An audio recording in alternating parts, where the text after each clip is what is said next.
పూసాయమ్మ ఎన్నేలా ఇక ఆనందంతో పులకించేను ఈ నేల అడవి పూలు పూసాయమ్మ ఎన్నేలా ఇక ఆనందంతో పులకించేను ఈ నేల మురిసింది మారెడాకు మెరిసింది మావిడాకు పొంగింది సిన్నబాబు ఇయ్యాల జగులద్దింది జిల్లెడాకు తడిసింది తమలపాకు కొండగాలి అడవిని పెళ్ళియ్యాల అడవి పూలు పూసాయమ్మ ఎన్నెలా ఇక ఆనందంతో పులకించేను ఈ నేల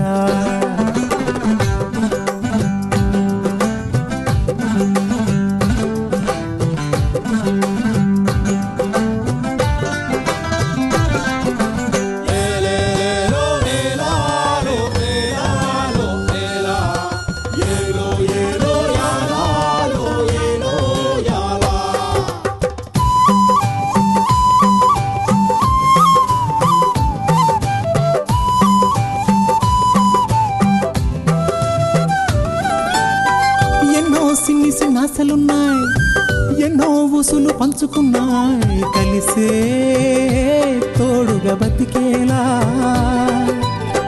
గువ్వలు గూడు కట్టుకున్నాయి గుండెల్లో ప్రేమ నింపుకున్నాయి కాలం కలిసే రావాలా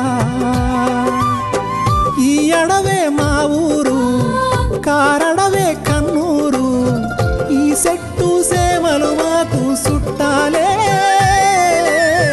మాకున్న కట్టాలు తీరుత్తది అమ్మోరు మా పిల్ల జల్ల సల్లగా నూరేళ్ళు ఉండేళ్ళు దీయించు తల్లి మేరు మిలమిల సెలయేటి గలగల సిన్నారి నవ్వున నిలవాల కళ్ళ కపటాలు ఎరగని ఈ మంచి మనసుల బతుకుల్లో తొలి పొద్దు కొడవాల అడవి పూలు పూసాయమ్మ ఎన్నేలా ఇక ఆనందంతో పులకించేను ఈ నేల ఇక ఆనందంతో పులకించేను ఈ నేల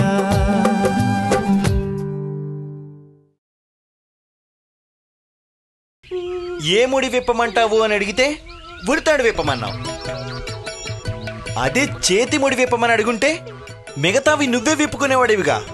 కన్నీరు మున్నీరుగా ఏడుతూ ఉంటే మీ అయ్య తట్టుకోలేక ఒక మొక్కాకు తెచ్చి ఆ పాపని బతికించాడు. అది ఈయనగారు చేసిన పాపం, పెద్ద తప్పు.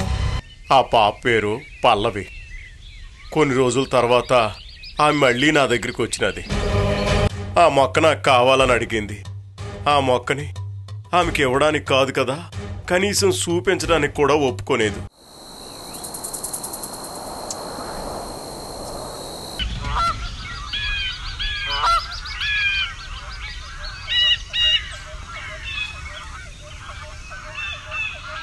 సత్యమా, ఆగమ్మా, అలా వెళ్ళిపోతావేంటమ్మా? నేనంటే నీకు అసహ్యమే ఉండొచ్చు, కానీ ఇప్పుడు నేను చెప్పేది వింటే అభిమానం కలగచ్చు. ఏంటో అంత అభిమానం కలిగించే మాటలు. మాటలు కాదమ్మా, మూటలు. మీరు సకుటుంబ సమేతంగా మూటాముళ్ళు సర్దుకొని ఇక్కడి నుంచి వెళ్ళిపోతే సుఖంగా ఉంటుంది. ఎవరికి? నీకా? అందరికీనమ్మా, అందరికీ సుఖంగా ఉంటుంది. నేను ఎందుకింత చెబుతున్నానంటే, ఇంతకుముందు 2-3 సార్లు నేను మిమ్మల్ని మీ కుటుంబాన్ని హెచ్చరించాను. త్వరలో ఒకరు ఈ అడవికి వస్తున్నారు, వాళ్ళు వస్తే ఇక మీరు ఈ అడవి నుంచి వెళ్ళిపోవాలి. వాళ్ళు వచ్చేంత వరకు వేచి ఉండకుండా మీ అంతటా మీరే వెళ్ళిపోండి అని చెప్పానా లేదా? నువ్వు చెప్పిన అన్నిసార్లు మేము చెప్పాం కదా. ఆ వచ్చేవాళ్ళు ఈ అడవిలో నుంచి మమ్మల్ని కాదు కదా, గడ్డి పరకను కూడా కదిలించలేరు. గడ్డి పరకలు, దున్నే అరకలు మాకు దేనికి లేమ్మా? పశువులు కాబట్టి ఇంత గడ్డి పెట్టి అరక కట్టి ఈ అడవంతా దున్నించినా కూడా మీకు బుద్ధి రాదు. సత్యమ్మా, ఏ అంబోతుల రంకెలేస్తున్నా? మరీ రెచ్చిపోతే నీ కొమ్ములు విరిచి ముక్కుకు తాడేస్తాడు నా కొడుకు లచ్చన్న. తప్పమ్మా, పరాయి వాళ్ళ కొడుకుని నీ కొడుకుని చెప్పుకోకూడదు. నీకు సిగ్గు లేకపోయినా వినేవాళ్ళం మేము ఇబ్బంది పెడతాం. అదే నా కొడుకు బండ అని చెప్పామనుకో, అది నిజం కాబట్టి ఎవ్వరూ ఆక్షేపించరు. ఎందుకమ్మా అలా కంగారు పడుతున్నావు? ఇదేదో పెద్ద రహస్యం కింద చాలా కాలం ఊరించారు. ఇక అందరికీ తెలిసిపోయింది గనక నువ్వు కంగారు పడాల్సిన పనేమీ లేదు. బండని సొంత కొడుకని, లచ్చన్న ఆ చనిపోయిన ఫారెస్ట్ ఆఫీసర్ కొడుకని తెలుసు. నీకు తెలుసో లేదో, సిరి కూడా లచ్చన్న చెల్లెలే. అంటే ఆ ఫారెస్ట్ ఆఫీసర్ కూతురు. ఇది తెలియదమ్మా, కానీ ఊహించాను. సర్లే, ఇప్పుడు అందరూ మర్చిపోయిన ఆ సంగతిలో తవ్వుకోవడం ఎందుకు గాని, ఇంతకీ నేను చెప్పొచ్చేది ఏమిటంటే, త్రిలోచన వచ్చింది గనక ఇంకా మీరు ఇక్కడే గనక ఉంటే ఆమెకు కావాల్సింది మీ ద్వారా తెలుసుకోవడానికి ఏం చేయటానికైనా వెనుకాడదు. అందుకే ఎందుకైనా మంచిదని ముందుగానే హెచ్చరిస్తున్నాను. అదే మీ అంతటా మీరుగా వెళ్ళిపోయారనుకోండి, ఎవ్వరికీ ఏ ఇబ్బంది ఉండదు. రమణ, నీలా మోసేతి కింద నీళ్లు తాగేవుడికి అట్టాటి భయం ఉండి ఉన్న ఊరిని కన్నవారిని వదిలి వెళ్ళిపోతాడేమో గాని, ఈ గడ్డ మీదే పుట్టి ఈ మట్టిలోనే కలిసిపోయే మా బోటోళ్లకి నువ్వు నీ బెదిరింపులు ఒక లెక్కలోనివి కావు. ఇంకా చెప్పాలంటే నువ్వు ఆ త్రిలోచన మీ ఆలోచనలు కట్టిపెట్టి వచ్చిన దాన్నే వెళ్ళిపోవడం మీకు ఎంతో మంచిది. శభాష్ సత్యమ్మ, శభాష్. అది మన్యం ఆడపడుచు అంటే. ఏంటంటే శబాష్ శబాష్ అంటే శబాష్. పాపం ఏదో పిల్లా జల్లలతో ఉన్నారు, పైగా పెద్దవాళ్ళు ఏదైనా జరిగితే తట్టుకోలేరేమో అని చెప్తే పెద్ద మనుషులు మీరు కూడా నచ్చ చెప్పాల్సింది పోయి తానా అంటే తందానా అంటారేంటండి? తానా తందానా కాదు, తాట తీద్దాం అనుకుంటున్నాను. ఎవరిది? నువ్వుండగా వేరే వారి జోలికి మాత్రం నేనెందుకు వెళ్తాను రమణ? అదే రమణ దొరగారు. ఏటకారం అర్థమైందిలేండి. మరి నీకు బయలుదేరినా? నీదే ఆలస్యం. అమ్ము, ఎందుకైనా మంచిది, ఇటు వెళ్దాం.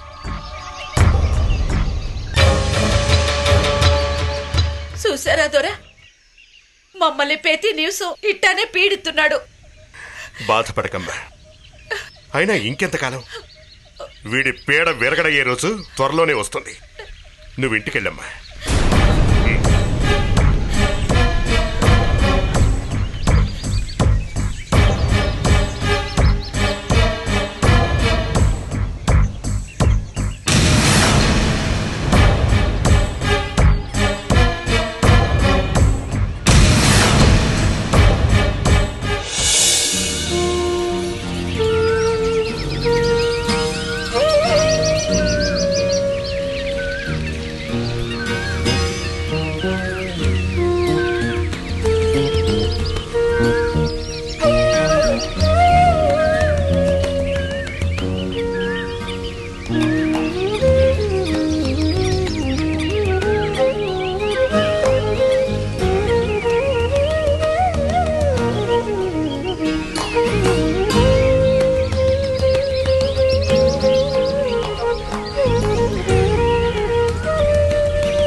ఏరా ఎర్రోడా, ఏటెక్కడున్నావు?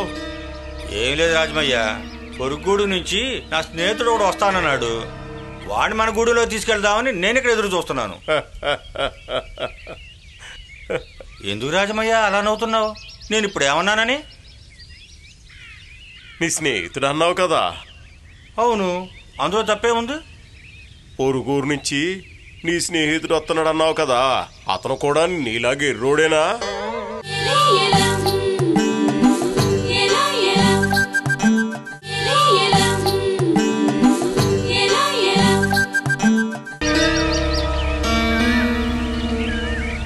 ఏరా ఎర్రోడా, ఏటెక్కడున్నావు? ఏం లేదు రాజమయ్య, పొరుగుగూడు నుంచి నా స్నేహితుడు కూడా వస్తానన్నాడు. వాడిని మన గూడులో తీసుకెళ్దామని నేను ఇక్కడ ఎదురు చూస్తున్నాను. ఎందుకు రాజమయ్య అలా నవ్వుతున్నావు? నేను ఇప్పుడు ఏమన్నానని? నీ స్నేహితుడు అన్నావు కదా. అవును, అందులో తప్పే ఉంది. పొరుగురు నుంచి నీ స్నేహితుడు వస్తున్నాడు అన్నావు కదా, అతను కూడా నీలాగా ఎర్రోడేనా? అదే, అతని పేరు కూడా నీలాగా ఎర్రోడేనా అని అడుగుతున్నాను. అవును, ఆడి పేరు కూడా ఎర్రోడే. అవును రాజమయ్య, ఆడి పేరు ఎర్రోడని నీకెలా తెలుసు? నువ్వు జ్ఞానివి కదా, నీకు తెలియకుండా ఉంటుందా? అది సరేనే కానీ నీతో పాటు తిరిగి ఆ కోనంగాడు ఎక్కడున్నాడురా? ఈ మధ్యన కనపడటం లేదు. ఆడు నాకు కనిపిస్తే కదా రాజమయ్య నీకు చెప్పడానికి. ఆడెక్కడెక్కడ తిరుగుతున్నాడో, ఏం చేస్తున్నాడో, ఎవరితో తొలలు తింటున్నాడో నాకేం తెలుసు. మీకు తన్నులు తినడం అలవాటే కదరా. ఓ రాజమయ్య, అదేమి మా వంశపారంపర్యంగా వస్తున్న ఆచారం ఏమీ కాదు. ఏదో అవతల వాళ్ళ అభిమానం మా మీద ఉండబట్టి అప్పుడప్పుడు అలా జరుగుతుంటుంది అంతే. అయినా ఇవన్నీ మీకెందుకు రాజమయ్య? అసలే మీరు మీ పనుల జాసలో పడి క్షణం తిరిగి లేకుండా అయిపోయారు. అలాంటి మీకు మా కోణం గురించి, నా గురించి ఎందుకులేండి. మా క్షేమ సమాచారాలు చూసుకునే వాళ్ళు వేరే వాళ్ళు ఉన్నారు. ఇంక మీరు దయచేయండి. అందుకే అన్నారా నిన్నెర్రోడు అని. మా పేర్లు మాకు తెలుసు రాజమయ్య గారు, ఇంకా మీరేం గుర్తు చేయనక్కర్లేదు. అయినా మీ మాటలు, మీ వాలకం చూస్తుంటే మీరు నా దగ్గర నుంచి ఏదో విషయం రాబట్టాలని చూస్తున్నారనుకుంటా. ఆ పప్పులు నా దగ్గర ఉడకో రాజమయ్య గారు, నేనేం చెప్పనుగా.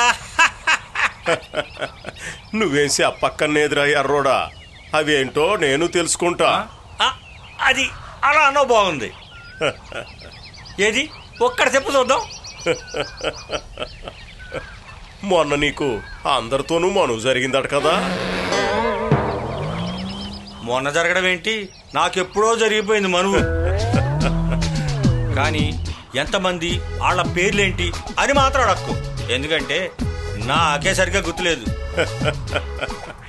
నేను అంటుంది నువ్వు చేసుకున్న మనువుల గురించి కాదు, నీకెదుటోళ్ళు చేసిన మనువు గురించే. ఎదుటి వాళ్ళ ఎవరబ్బా? నువ్వే గుర్తు తెచ్చుకో.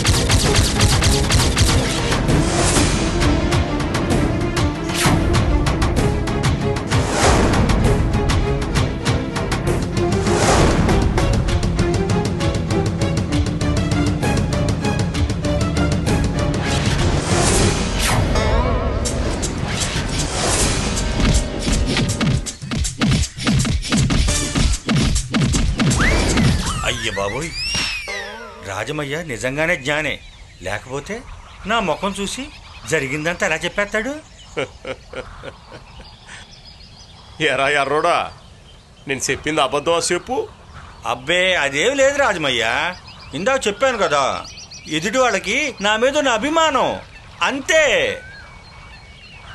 అవును రాజమయ్య, నువ్వెక్కడికి వెళ్దామని బయలుదేరినట్టున్నావు కదా, మరి బయలుదేరొచ్చు కదా. వెళ్తానులే కానీ మీ స్నేహితుడు వస్తాడన్నావు, ఇంకా రాలేదేట్రా? మీ స్నేహితుడు వచ్చే వరకు ఇక్కడే నీతో పాటు ఉంటానులే. ఓరి నాయనో, ఇప్పుడప్పుడే ఇక్కడి నుంచి కదిలేలా లేడు, ఏం చెయ్యాలి? నువ్వేమీ చెయ్యొద్దు.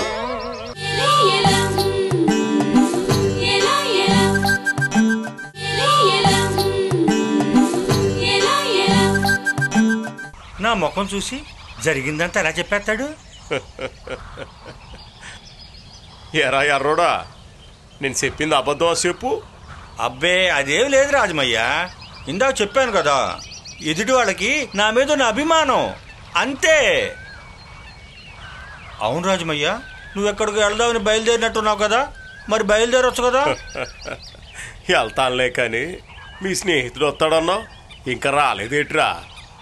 మీ స్నేహితుడు వచ్చే వరకు ఇక్కడే నీతో పాటు ఉంటానులే. ఓరి నాయనో, ఇప్పుడప్పుడే ఇక్కడి నుంచి కదిలేలా లేడు, ఏం చెయ్యాలి? నువ్వేమీ చెయ్యొద్దు, ఏం చెయ్యాలో నేనే చెప్తాను. అమ్ము, మనసులో ఉన్నది కూడా చెప్పేస్తున్నాడే. అమ్మో వద్దు రాజమయ్య, నేనే చెప్తాను. నేను ఇక్కడ ఉన్నది నా స్నేహితుడి కోసం కాదు, మా రావణదొర కోసం. ఏంటి, రావణదొర కోసమా? అవును, ఆయన కోసమే. నువ్వు రావణదొర బంటూ కదా, నువ్వు ఎక్కడెందుకు ఉన్నావు? తన దగ్గర ఉండాలి కదా. మా రావణదొర ఒక ముఖ్య విషయం మాట్లాడాలని నేను త్రిలోచనమ్మ గారి దగ్గరికి వెళ్ళొస్తాను, నువ్వు ఇక్కడే ఉండు అంటే అప్పటి నుంచి ఎదురు చూస్తూనే ఉన్నాను. ఇప్పటిదాకా రాలేదు పెద్ద మనిషి, ఎక్కడున్నాడో ఏంటో. నేను వెళ్ళొస్తా రాజమయ్య.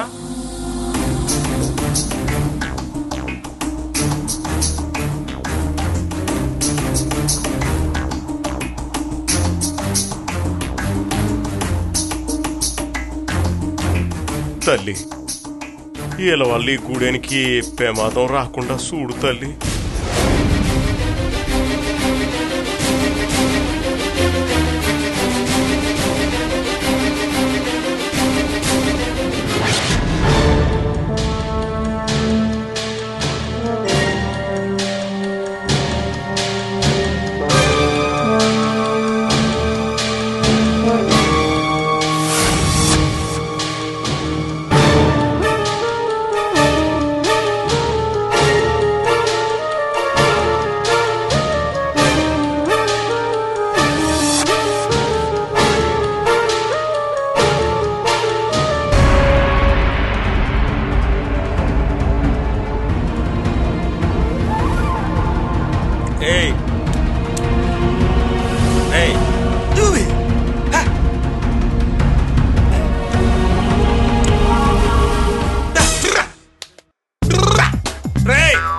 దేవరా, ఆ లచ్చన్నగాడు, ఈ బండగాడు, నువ్వు, నేను అసలు ఎవరి కోసం ఎదురు చూస్తున్నట్టు? రే, నువ్వు నోరు మీరా. అసలే ఉదయం నుంచి కంగారుగా ఉన్న రావణదొర నీ మాట విన్నాడంటే బుర్ర రాంకెత్తర పాడిచ్చేస్తాడు. రమణ అని ఇందాకనే ఇక్కడి నుంచి వెళ్ళిపోమని చెప్పాను కదా, అది ఇంకా వెళ్ళలేదా? ఎక్కడ? ఒరేయ్, నీ పిచ్చితో మాకు పిచ్చిక్కిచ్చేట్టు ఉన్నావురా. నువ్వు అనుకుంటే అనుకున్నావు గానీ లోపల లోపల అనుకోరా, పైకి అనుకో. పైకెత్తి అనకపోతే ఇలా పక్కకు చూసి అంటారా అమ్మా? అయినా అసలు నువ్వు చెప్తే నేనండవేంటి? నేను ఎన్నో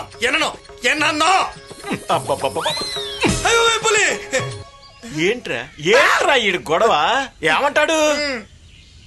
రేయ్, ఈ పిచ్చోడిని తీసుకురావద్దురా అంటే వినవు కదా. నేనెక్కడ తీసుకొచ్చాను దొరా? వీడిని తీసుకురాకపోతే వాడెక్కడా అని మీరే కదా నా ప్రాణం చేస్తారు. సరేలేరా, ఏదో పాపం ఇన్నాళ్ళు మనతోనే ఉన్నాడు కదా అని జాలితోనో అభిమానంతోనో అని ఉంటాను. రేయ్, వీడిని కాస్త జాగ్రత్తగా చూడు. అసలే ఈడి పిచ్చి మాటలకి, పిచ్చి చేష్టలకి మేడం కోపం వచ్చిందంటే ఇక అంతే సంగతులు. కథ మళ్ళీ మొదటికి వస్తుంది. మళ్ళీ మనం ఆ దేవర పంచన బతకాలి, ఈడి పంచులు ఉతకాలి అని చేతకాని మాటలు చెప్పకం. నాలాగా సేవన్న మాటలు గాని సేవదంపల మూటలు గాని ఎత్తాలి. ఎక్కడికి రా, నేను ఎత్తి మీదకా? రేయ్, వీడికి వచ్చే పోయే తెలివితేటలతో చచ్చిపోతున్నావురా. చూడు పియే, మేడం గారు ఎన్నింటికి వస్తా అన్నారు? 10:30 మరి ఇంకా రాలేదే? ఇప్పుడు 10:29 అయిందండి. ఇంకో నిమిషం ఉందండి. అదిగో మేడం గారు వచ్చేసారు. అమ్మా,